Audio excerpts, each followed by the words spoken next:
Mr. Kishore Singh is a very well-known name in the field of art. He's a journalist, an art critic, and now a very well-known kind of a curator. He's been looking after all the affairs of the DAG Modern, and this beautiful exhibition, very important, rare exhibition which has come to Chandigarh. It is all due to him. It is his efforts, and he kind of reposed that faith in me that we are able to, but it is how he convinced the gallery people and maybe himself to bring it. I'm really obliged and thankful to him for treating the people of the region with such an important show, which is very thoughtfully curated, which we all know, which represents major movements and according to time and according to artists, according to trends in the Indian modern art movement, which he has single-handedly with his with his team of people. And you must be knowing that in DAG, there are at least 75 persons working only in Delhi, and they have their operations in Bombay and New York as well. So I thank him for bringing this beautiful show and all the programs in between. Yamini ji, you know that she came last time. She delivered such a beautiful lecture on Indian modern art and modern art at the opening of the show. She is here again today. Thank you, Kishore ji, for this beautiful exhibition and for these programs. As you can tell, I'm always excited to talk. I didn't even wait for him to do the formal introduction, and I just started talking. Today, we're going to look at the development of modern art in India, but with a slightly different perspective. Usually, we just start with artworks. We talk about artworks, we talk about artists, we talk about different styles or different genres that have taken place. But I felt since it would be a smaller group, we could do this journey in a completely different manner. Most of you may be familiar with it, so bear with me. But at the same time, I think the context that we will build and we will take it forward, we will see why you see certain changes or how it developed or evolved over a period of time. And hence I picked up art institutions. There's a reason why I choose the word institution and not just a college of fine art or faculty of fine arts, because the whole concept of institution in India was brought along when the British were here, and they established these various institutions across the country. And they began this as an effort to not create artists or not train people to be painters or sculptors, but essentially to have skilled craftsperson who would create works according to their taste and decorate the buildings, decorate the offices. So you had things like, but it's basically a workshop of metalworking. This is an image from the JJ School of Art, and that it was called as the School of Arts and Craft, or the one in Calcutta was called the Industrial School of Arts and Craft. So the word industry and crafts was integral in the idea or concept of setting up an institution. So the emphasis was more on having a skilled person. The skill was important, the knowledge of the craftsmanship was important. And it was not that difficult to set them up for them to do so, because India already has and had a tradition of metal workers or woodworkers, weavers. So it was all already existent. They just had to formulate it, or they had to kind of bring it on to a module that was suitable for them. For instance, they would make them copy works from European styles, European motifs, and create them. Like the whole of VT station was decorated with the help of work that was created in the JJ School of Art, or the Crawford Market, many other buildings, or the carpet weaving workshop. Till date, if you ever are in Bombay and you go to the JJ School of Art, if you see the arts and craft department, they have these huge looms. We used to always ask them, why those huge looms were there. They said they would make carpets over here. And that's what it looked like. And these carpets went into the offices of, the courts, the civil servants, everything. So they were literally like, and they would get them done from students. So it was a very easy setup for them. So they set them up in Bombay. It was set up in Calcutta, Madras, Lahore. These are the 4 main centers which were there. What this essentially does is there was a shift that happened. Earlier, the art centers or the training grounds were where the royal courts were, because that's where you had the patronage. That's where, like for instance, all the miniature paintings, or near a temple, for instance, the Kali Ghat Path. So patronage led to a concentration of artists in a particular area, in a particular region. And even today, when you refer to a miniature, how do you refer it? You say Kangra, you say Guler, you say Jodhpur, or what is that? That is the name of the kingdom. That is the name of the seat of the royalty that patronized it, and hence led to a creation of a large body of works. But what happens is, in the 19th century, the late 19th century and the early 20th century, is that the patronage was cut off. There's a new system that comes into play, which is an art education or a formal system where people had to enroll, and they were trained in doing things that were not, they were traditionally done, but in a different manner. So there's an adaptation of skill. There's an adaptation or a reorientation of how you look at a work of art, or how you look at what you're creating. Also, this is one aspect of it. It couldn't just remain restricted to that, because there's always a desire to find something new. How do you explore it? How do you take it further? This leads to creation of art schools.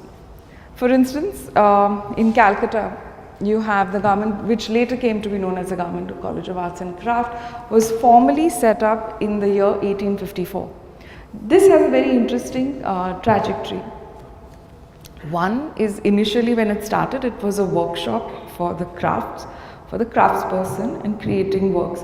Also, these were things that were then taken to the grand exhibition which was held in England in the year 1857 and onwards. So works were being created in these particular sections to showcase what is the colony producing, what is the wealth of that particular country.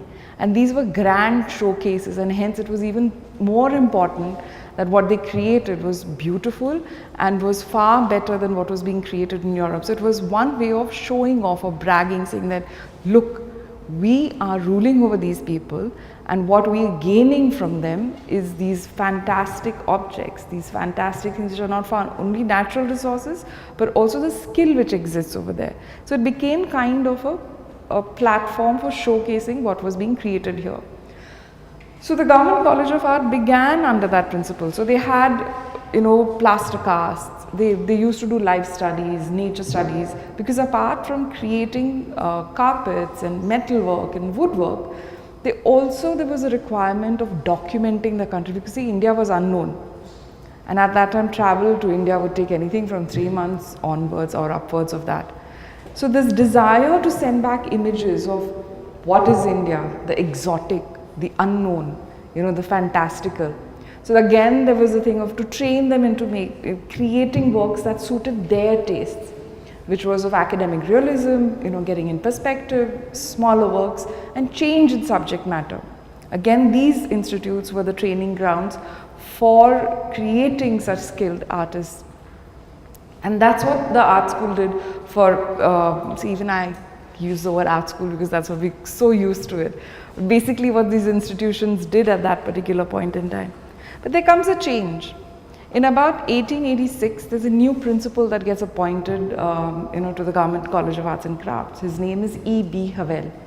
Now E.B. Havel is somebody who was responsible for bringing about a shift in the way not only Europeans but more so the Indians thought about their own tradition.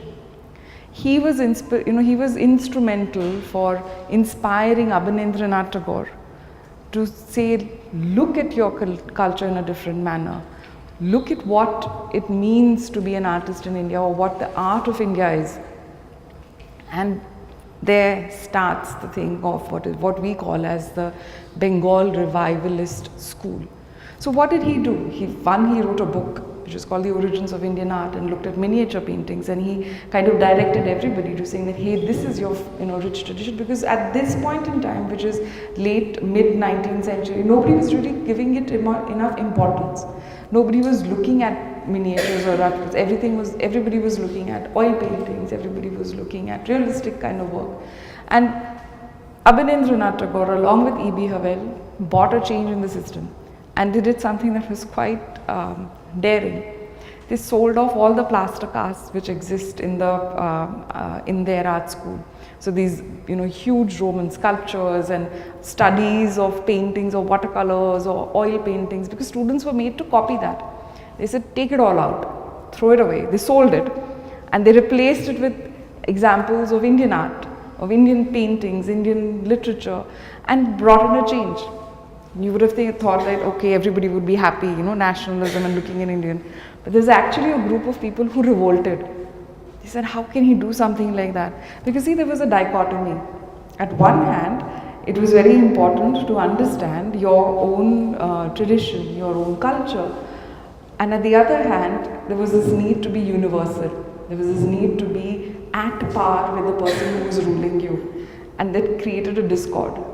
But Havel and Abanindranath Tagore did not. They said, no, this is not what it is. It has to be this way. And the entire art school went into a different mode of painting. So for instance, what you see is what everybody is familiar with is paintings like this, which are in wash technique. These are both paintings by Abanindranath Tagore. The one on your left is that Bharat Mata, which he painted in 1905, which incidentally was not intended as Bharat Mata, but he painted that when there was the division of Bengal into East Bengal and West Bengal, and there was a revolt, and he painted this image saying that let's not divide, and this was used to kind of unite the people together, which then later on became Bharat Mata. Or the passing away of Shah Jahan looking at the Taj Mahal. So here there's a deliberate attempt to look at miniature paintings, to look at, when you look at miniature paintings, what exactly are you supposed to look at? You're supposed to look at the line, how the linear quality comes across, how it is two-dimensional yet evocative, how also the technique that was used. It's not bold colors, it's not application, it's not about the force, but it's about the lyricism. It's about the beauty. It's about how you, it's subtle, it's romantic. These were the key things that they kind of looked at. Also the subject matter. They go back to miniature paintings, they go back to subjects which were there from the books, because they believed that this was the way to inspire people. But this did not continue. Of course, there were many followers. Nandalal Bose was one of them, Prashant Roy, Kitindranath Mazumdar, the list goes on. But there was a change of hands, and there was a new principal who comes in. His name was Mukul Chandra De. And he believed that it is not necessary or it is not important to only look at that. Yes, it is an important part. He brought back again plaster cast. He brought back again study of live models, nature drawing, still life. So it then became organized, or it formed a new structure. And it is in printmaking again becomes important, because Mukul Chandra De was the first artist who went to the USA to study printmaking, and he is perhaps one of our best printmakers in terms of technical understanding at that particular point in time. He was a principal from 1928 till about 1943, 42. And he was the reason why he, this whole concept of looking at Indian art or what artists should do, not only restricted to the immediate social context, which was at that particular point in time, independence, but look at universal, the universal role of the artist, of expression, of understanding what's going on in the world, and not being so focused and not limiting yourself, because not everybody had the same desires. For instance, this is what a classroom, this is a typical classroom in any of the 4 institutes, where you would have a live model seating and artists would be painting around. This is again something that's very typical and very common today, but that was something new, because traditionally artists never did so in India, but it was only with the coming of the art institutions. The next phase that we can move on to is what happens when there's a new institute that's set up by an Indian person. Rabindranath Tagore set up this institute in Chantiniketan. In Chantiniketan, then he set up a department for the study of arts. It was not necessarily art and craft, but it was called as the Kala Bhavan. Why is Kala Bhavan important? It had Nandalal Bose as a teacher. It had, who was, to begin with, he began his career with Abanindranath Tagore by following his style, his ideology. But there's a shift that takes place in his personal life also, and in the way he paints. He gradually moves away from the whole thing of Bengal revivalism and starts looking at life around him immediately. And he, as a teacher, was instrumental in forming thoughts and ideas for people like Ramkinkar Bej, Binod Bihari Mukherjee, K.G. Subramaniam. And it inspires a whole new thought process, because the institute itself was so liberating. You had Rabindranath Tagore, who was talking about, who was very well traveled. His works were being published in English. He had won the Nobel Prize. He was keen to bring in, or he brought in the Bauhaus exhibition in Calcutta. So the understanding of saying that you can't restrict yourself or you can't limit yourself within the social context was ferment in that particular institute. And that allowed the students over there who were studying there to experiment, to explore, and to break out of their boundaries and not be restricted to it. If like for instance, the building that you see in black and white, that's one of the murals that was done by K.G. Subramaniam. When you have such inspirational things, it is automatic that new ideas take place. And Chantiniketan is responsible for a whole lot of that. Though it still was rooted, this is what a classroom in Chantiniketan looked like. So it's interesting to note that though they're sitting on the floor, they're painting in the Indian style, the ideas are not restricted to it.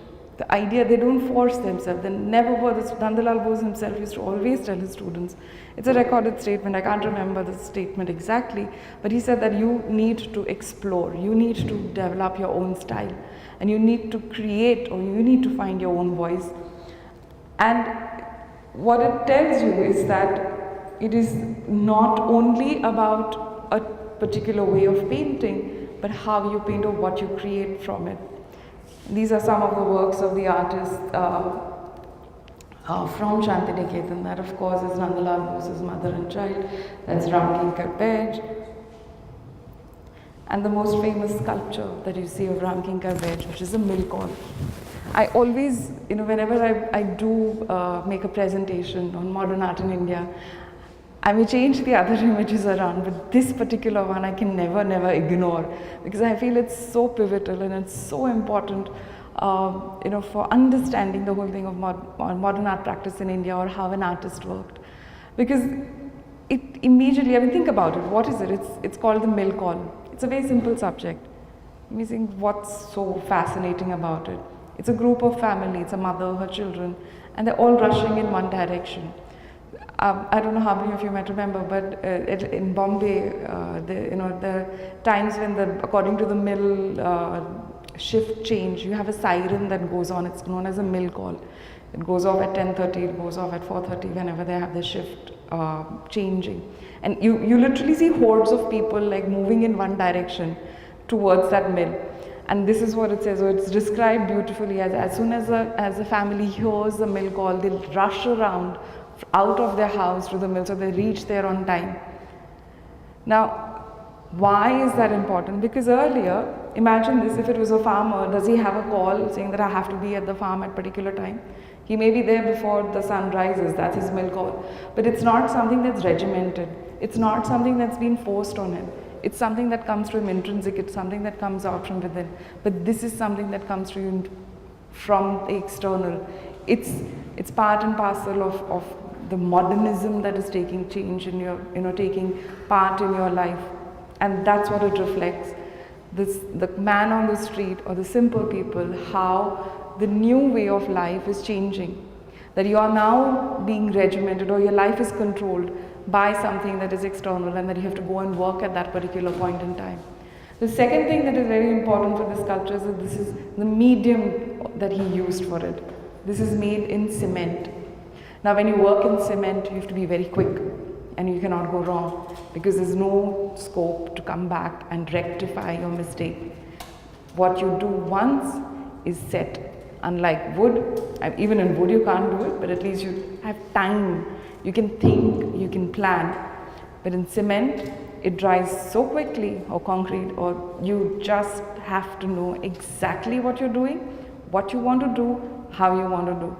I think that's where I keep coming back to this sculpture, and I believe that Ramkinkar Baid is somebody who's so important to understanding the whole concept of modernism in India, because one of the mediums that he handled, second is the way he broke it down and he really reached out to understanding or capturing the ethos that was there in India at that particular point in time. And that also happened because he lived as a student and he continued to be in Shantiniketan, and that was where a large chunk of his life was, and that's why an institute played an important role in shaping the man and his art. That's him. I would now kind of step back and bring in the slide that most of the times I begin my lecture with, which is this, which is Raja Ravi Verma. And again, he's an important artist. And why is he important? Because he reflects another aspect of modernism. This is not part of an institute, but it is, the man is an institution himself, because he was the first one to make the medium of oil paint popular. He was the first one to kind of do portraits in such great understanding of the subject matter, the popularity that he enjoyed. That becomes an important marker of saying that again a shift from what was going on, breaking away and doing something that was new. In direct contrast, you have Amrita Shergill. These are like your two parts of the spectrum, where she didn't study in India, but she is part of the institution. She studied at the École des Beaux-Arts in Paris, and then how she came back to India and brought in ideas with her.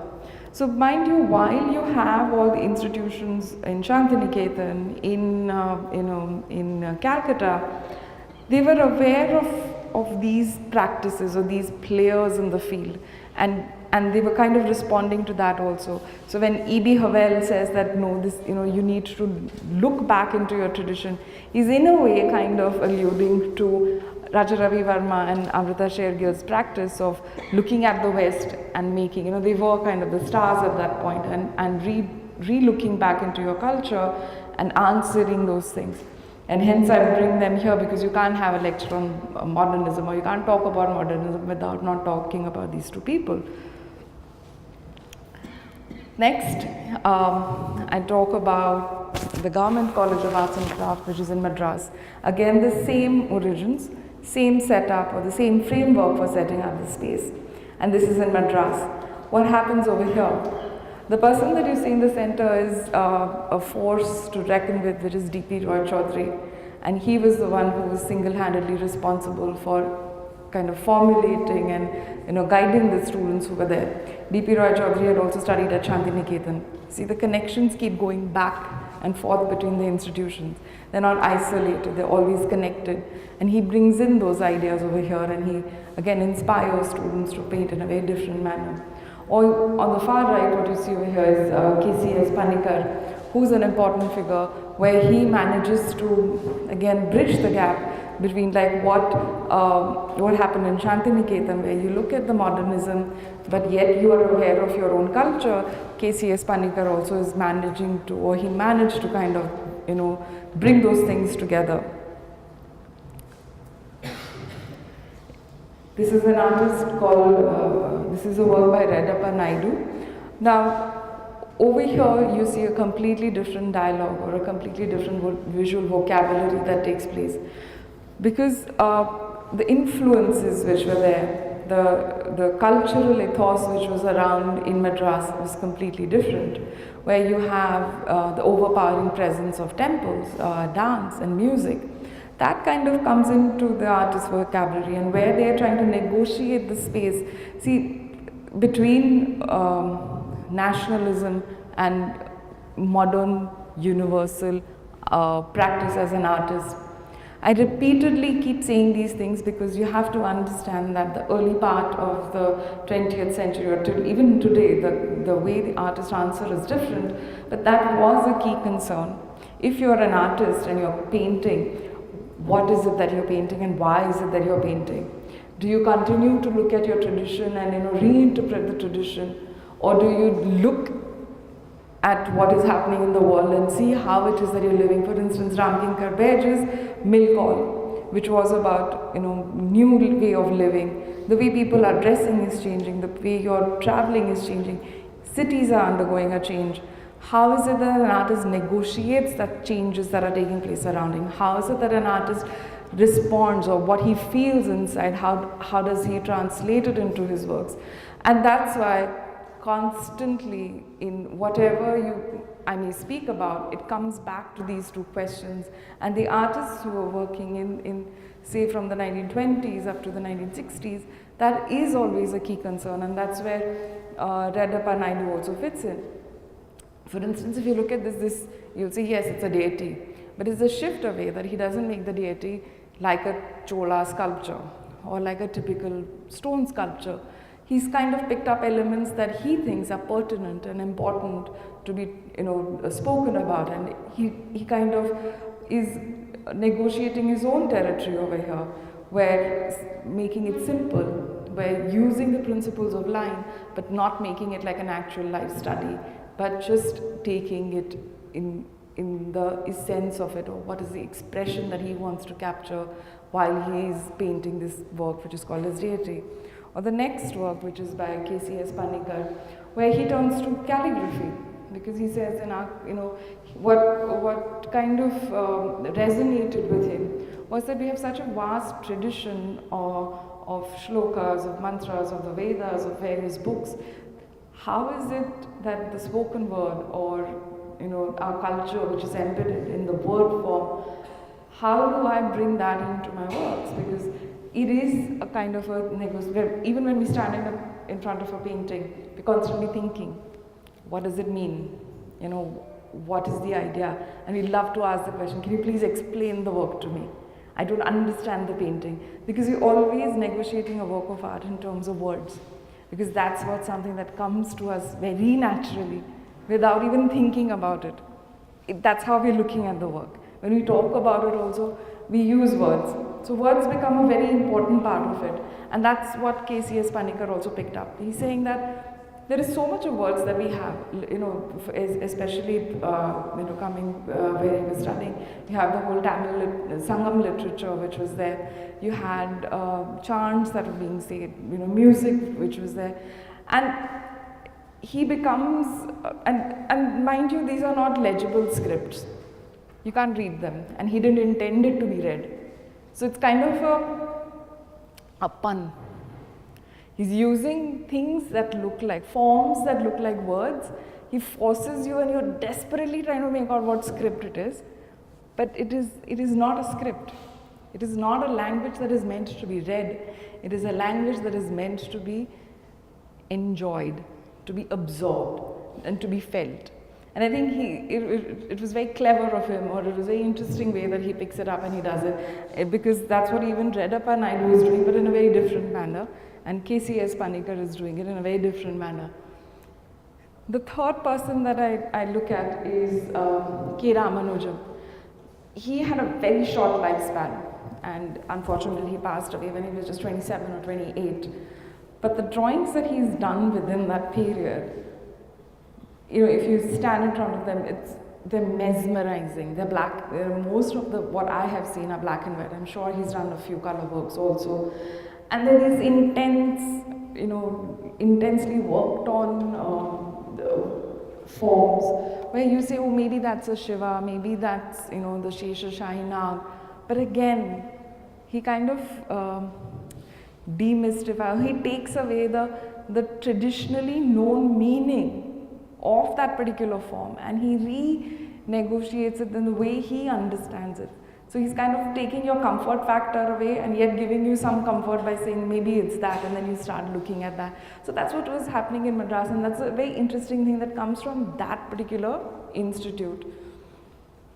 I mean, there's more that I can show, but it's very difficult to just restrict and cull it down to very few, and hence I've just picked up on the most iconic examples. There are many others who worked, because from this it leads on to the formation of Chola Mandal, which is the artist-run initiative, or the artist village, which again KCS Panikkar formed with it was a group of another 15 artists together.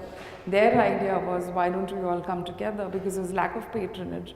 There was no space where they could, operate as artists, because most of them had to take up jobs either as teachers or work in, magazines or somewhere else. But to make a living as an artist was very difficult. So they had formulated this village. It's literally a big village in just a little away from Madras, called the Chola Mandal, where they all worked together. They used to sell their works. They would create different objects, sustain themselves, and continue to paint. But I'm not going to go into details of that. The next institute that we look at is the GG School of Art in Bombay.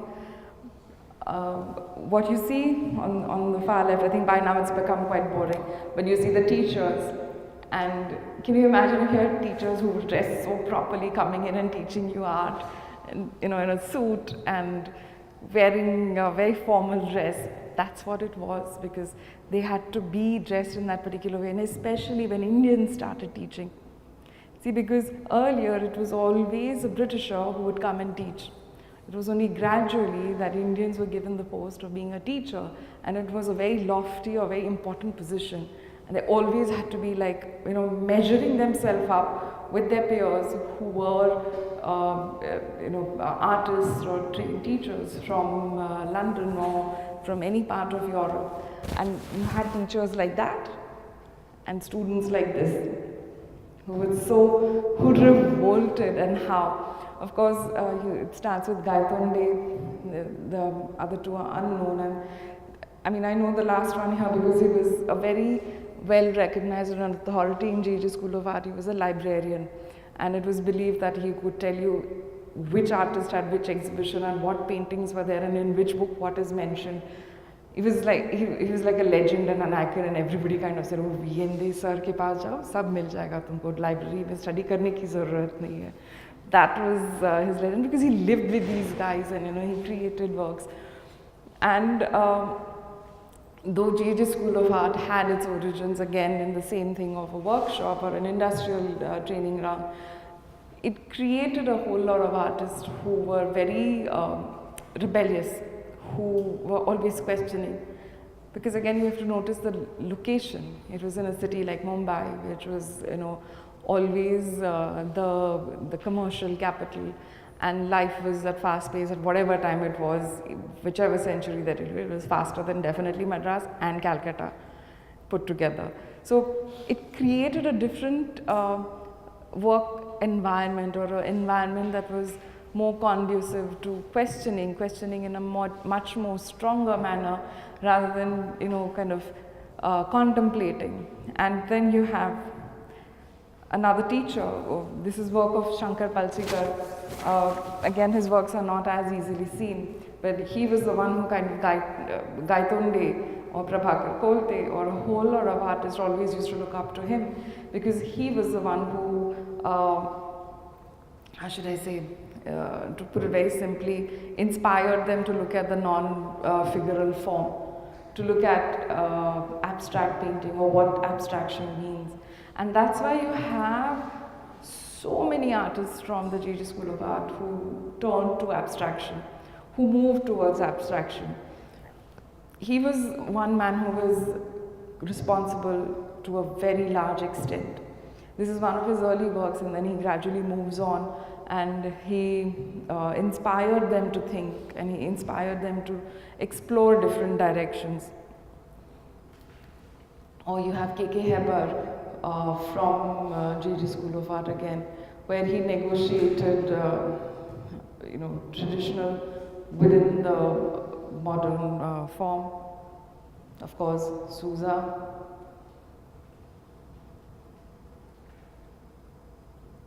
Hussain, Raza. I'm not stopping and talking about these words because I think all of us are quite familiar. If you do want me to stop, you can take it as a question later on. Then you have the Faculty of Fine Arts, which was quite late in the day when it was set up. It was in 1950, and it had N.S. Bendre as its one of the earliest teachers and the founding person there. Then there was K.G. Subramaniam, who was instrumental in inspiring thought, in wanting the students to explore different directions. And interestingly, both these teachers, Bendre was from J.G. School of Art and K.G. Subramaniam from Shantiniketan, they created such a beautiful environment.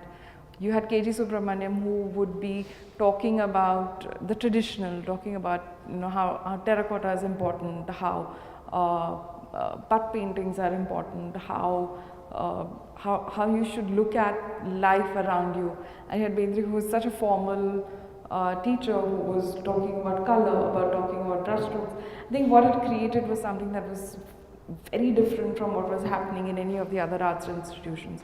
So what you have to understand is, like, while you had Calcutta, Madras and Bombay set up in the earlier part of the century, almost like 100 years ago, with a different precedent, Baroda was set up in 1950, post-independence, and it was set up by the royal family in Baroda.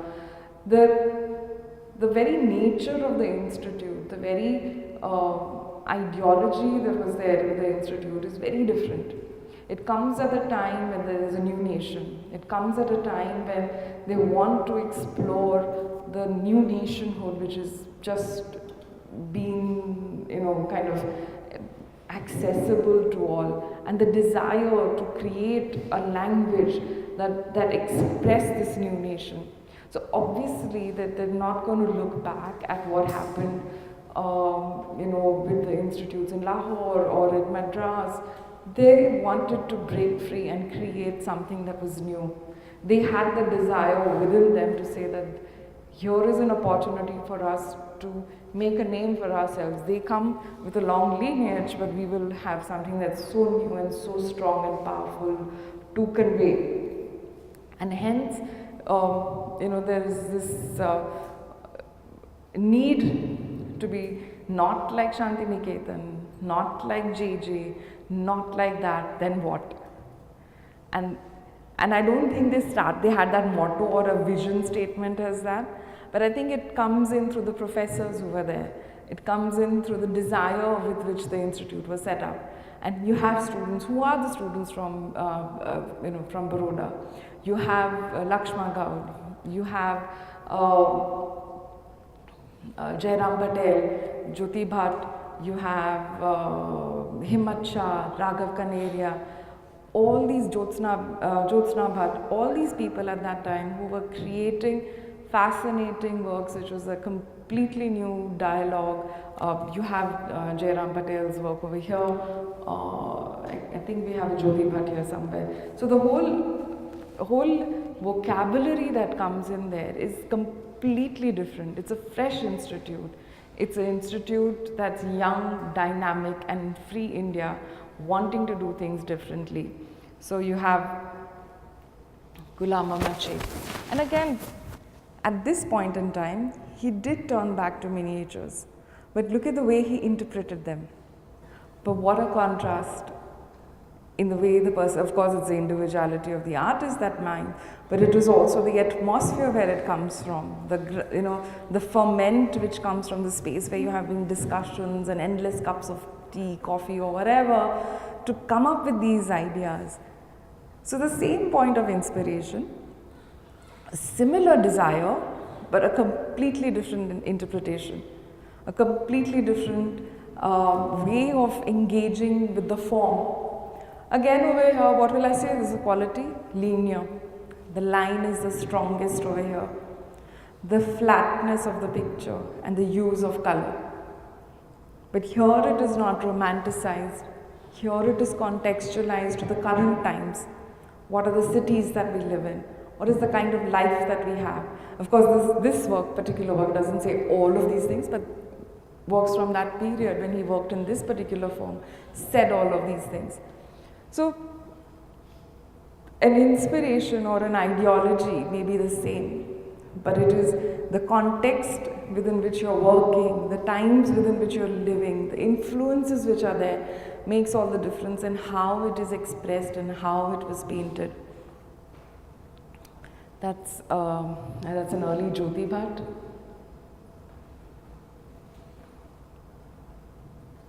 That's a K.G. Subramaniam.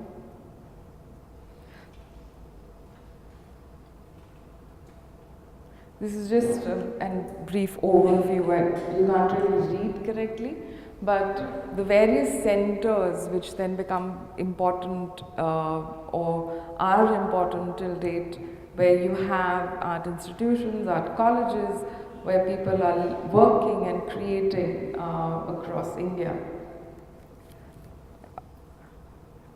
I think we're doing good on time. Do you want to have question answers if you have any questions? If you want to know a little bit more on any of the artists, because there are some that I've skipped. There are many that I haven't taken into account, given its presentation. In terms of modernism, you have Sohan Kadri. I mean, he's an important person who worked within the realm, or he always talks about, you know, his childhood or his upbringing in Punjab. You also have artists. Who else? The other person that comes to my mind immediately is Ranbir Kaleka, who Krishan Khanna. Sometimes, you know, an artist becomes very difficult to say that it is to do with the land, because in a way, yes, for the early part of his career, he did talk about partition and how that affected him. But when I talk about Sohan Kadri, his engagement is far more rooted within the ethos and the culture, where he talks about the farmland or his exposure towards, how should I say, towards the, you know, the philosophies which were there. With Krishan Khanna, what happens is that he becomes more of the universal, and where he comes from is not so much there. You know, he just after a particular point in time, he just moves on to a very different series. It's more about the city life. If you see the Bandwala series that he did, or, you know, the Christ series that he does. So he kind of moves away from it gradually. But with Kadri, I think it's a constant engagement that you see in his works. Where do you place Padma? I mean, see, then this question of, how should I say? And Baba. Baba, I would still kind of connect back to this whole Punjabiyat, for a lack of a better word. Because what happens is that with Paramjit Singh, it is not so much, you know, if you look at his works otherwise, they could be in a very different context. He began his works with still lifes and landscapes, and with a very political statement of India in the 60s. And then he moves on, and then what you later on see is the landscapes, which are so spiritual, or for lack of, they're more abstractions and they're more internal dialogues. But with Baba, I could say that there is I don't know, how should I say, a connect that you see in the way he paints, in the way he refers to it.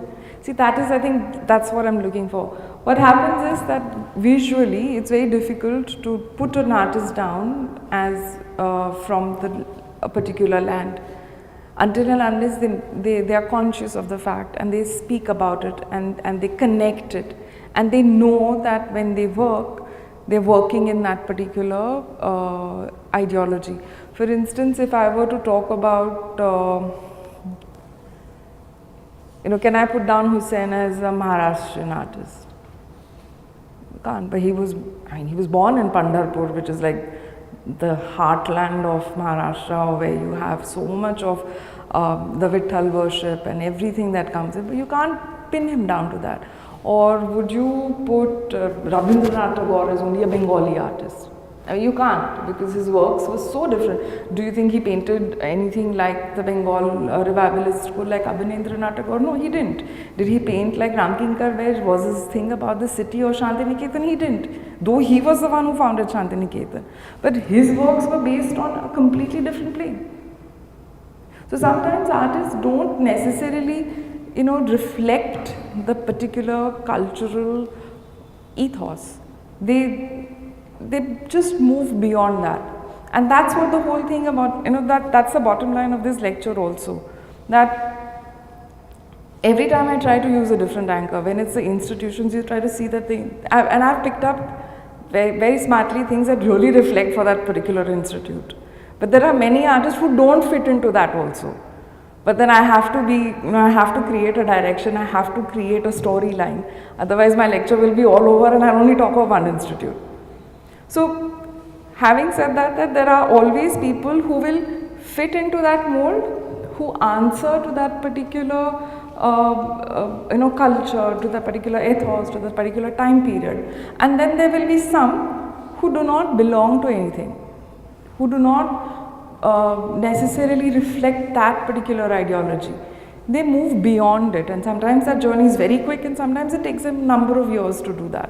So, in that sense, to answer your question, where would I put, or where does Punjab fit? I think it fits everywhere, like the whole nation. Then you have this other larger question. Why is it that we should only why should we look at art as from India? Or should it be based on the merit of the artist? Then how does that work? So that's a larger question, and it's something that doesn't have a straight clear-cut answer. You have like other Punjabi artists, and this Dhawan, so you can't pin them down to a region. I mean, where you have many people in India won't even know Rajendra Dhawan and what he did. Gujarat, Satish Gujarat. Yeah. I mean, with names, yeah. You seem to be ascribing a value to, a more progressive value to the universalists, rather than the, sort of, for a better word, provincialists. But yet, everything that a universalist does, as in writing, has to come from the language, in this case, the language of art. Yes. Somewhere that must be rooted in the particular culture or the cultural ethos of that person. Which is why we are also sort of able to differentiate between the Bengal school and the Bombay school and Lahore, Madras, whatever. So we can't really say that Gujarat, for instance, or Hussain, for instance, they don't have anything to do with their particular culture. They must have come from that. I mean, their language, initial language must have come. Yeah. So, sorry, to cut a long story short, come to the question.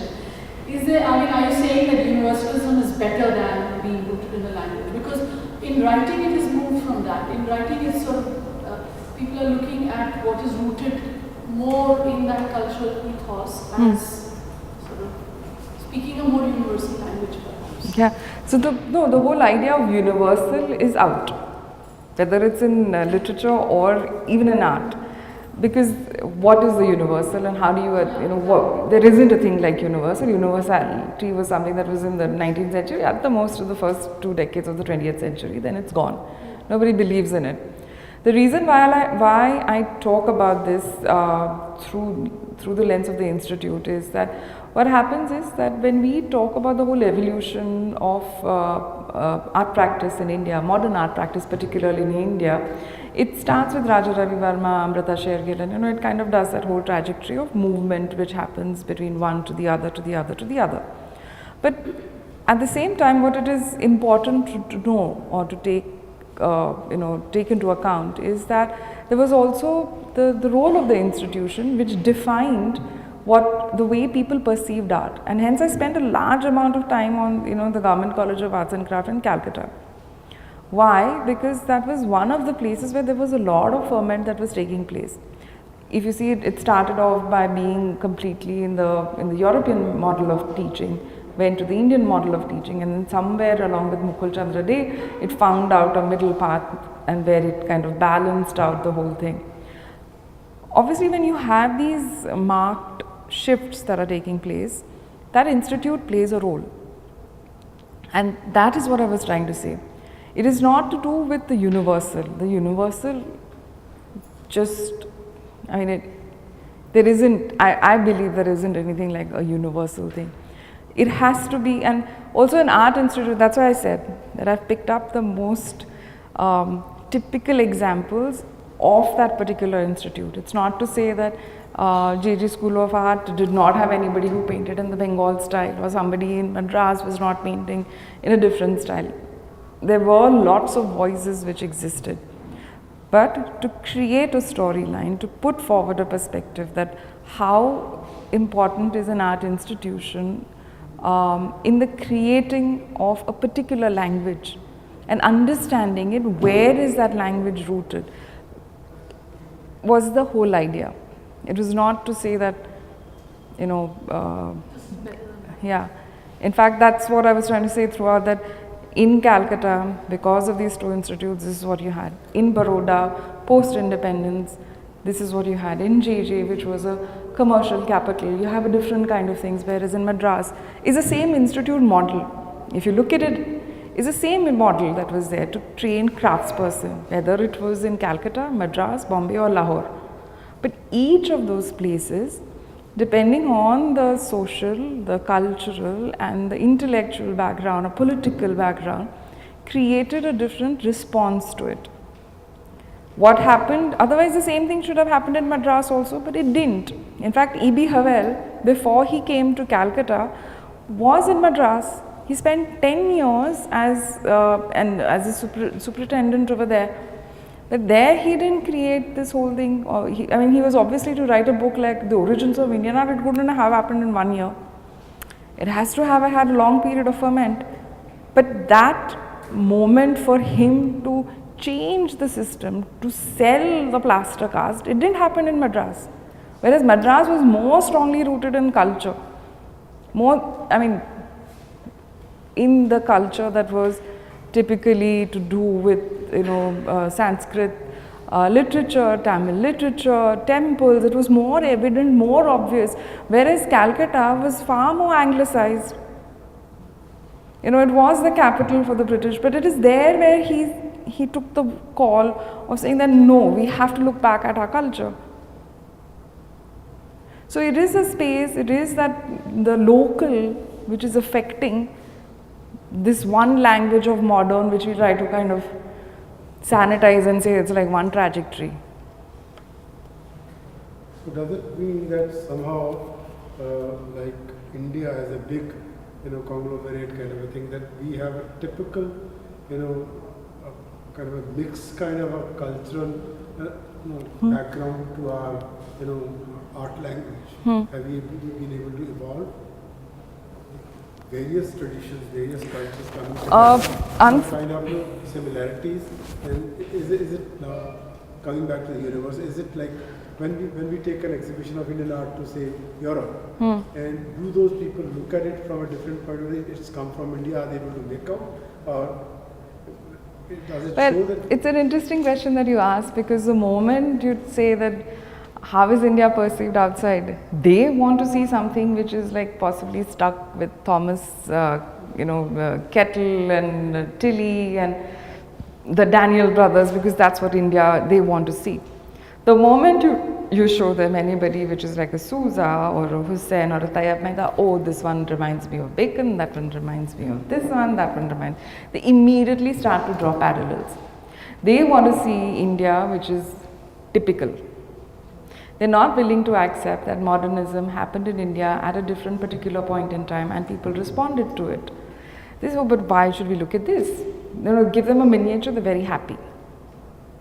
But the whole thing, I think the point that you're trying to make is that is there a single monolithic structure, if I got your question right, of the whole form? There isn't, and there it shouldn't be.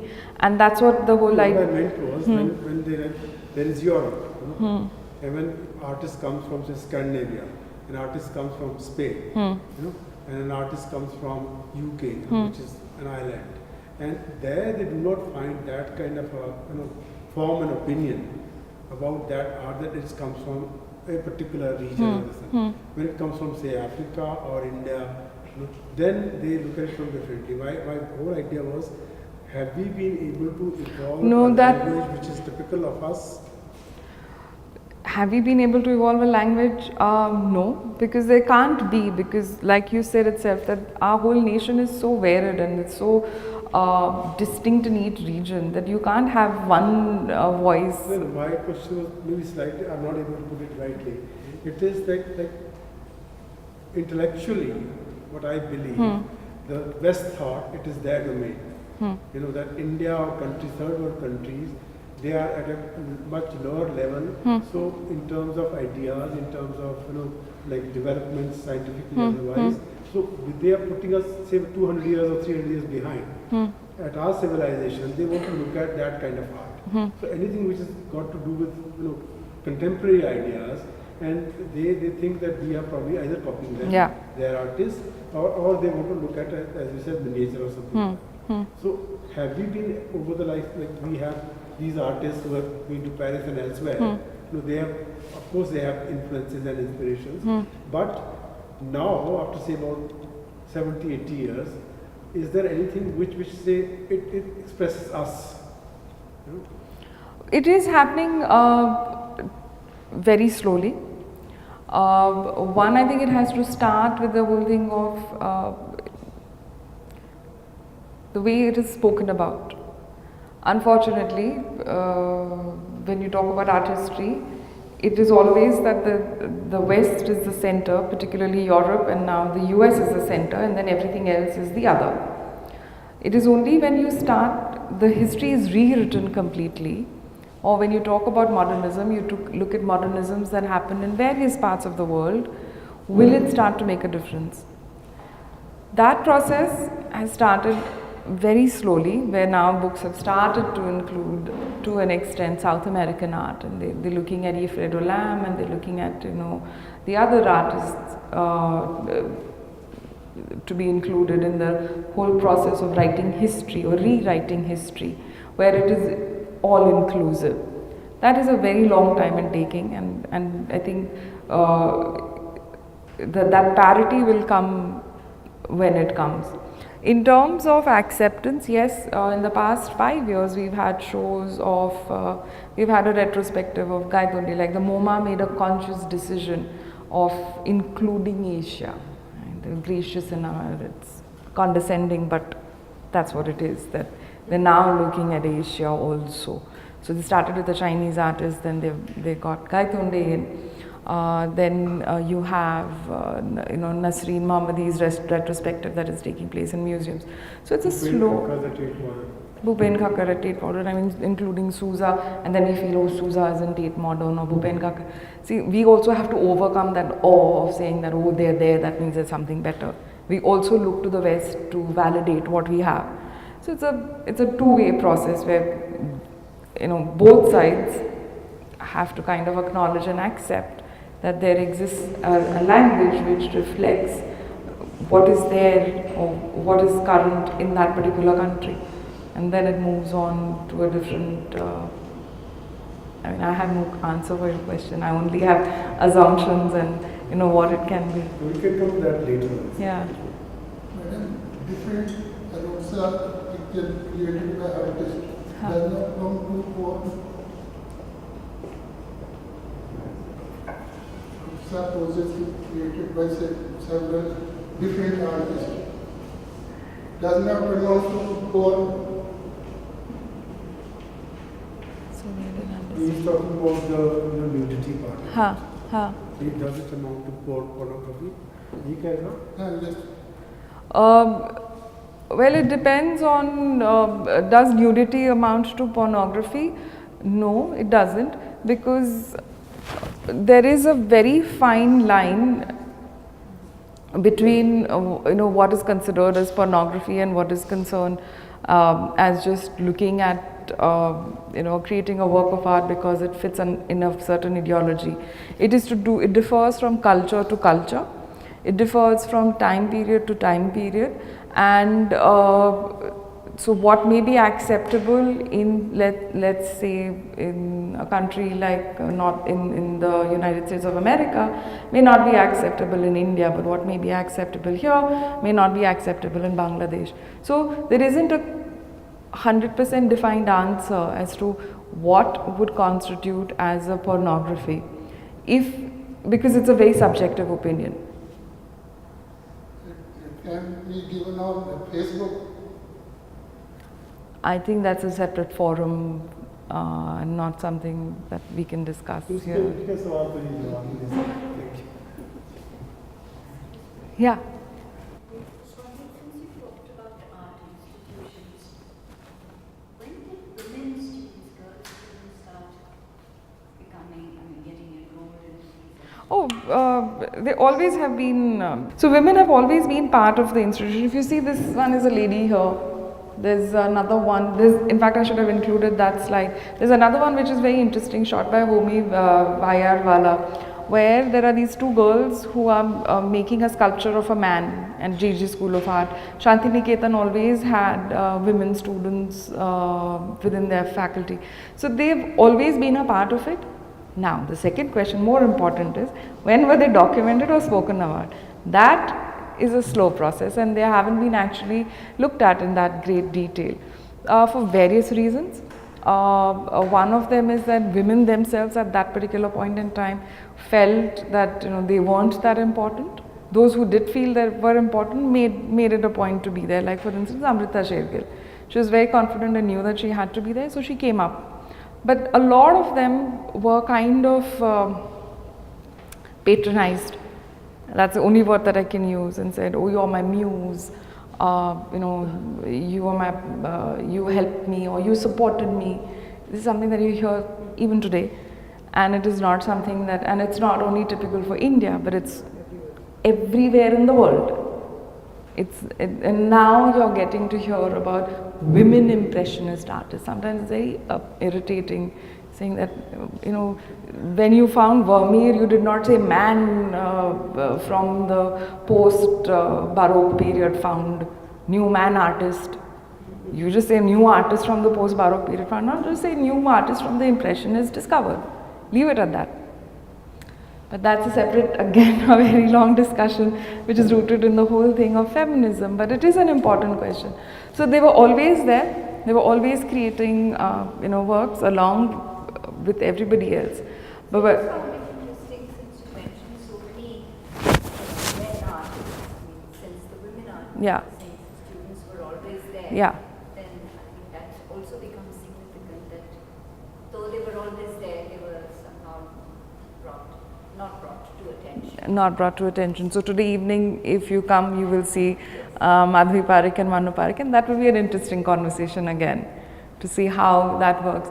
It is something that needs to be looked at, and there are a lot of younger, scholars, especially in JNU and in Baroda, who are looking at that, who are questioning that. When they look at the works, they say in the 90s, it's always the body of the man, or the man looking at the woman's body, but not a woman looking at a man's body. So these are interesting conversations. I think it's from a generation that is after me, who will come and talk about it, and then you won't have to ask a question like that, what about the women? It will come to them naturally. For me, I still belong to that generation where it just never even occurred. We now have Anita Dubey as the curator of the Kochi Biennale. Yeah, but then that's okay, for the 2 times you had Sudarshan and Jitish, now you have Anita. It should be like that. Yeah, that's what I mean. It's coming of age. Yeah. So thank you very much for sitting patiently and listening to me. And I think we have one more session after Kishore. Yeah.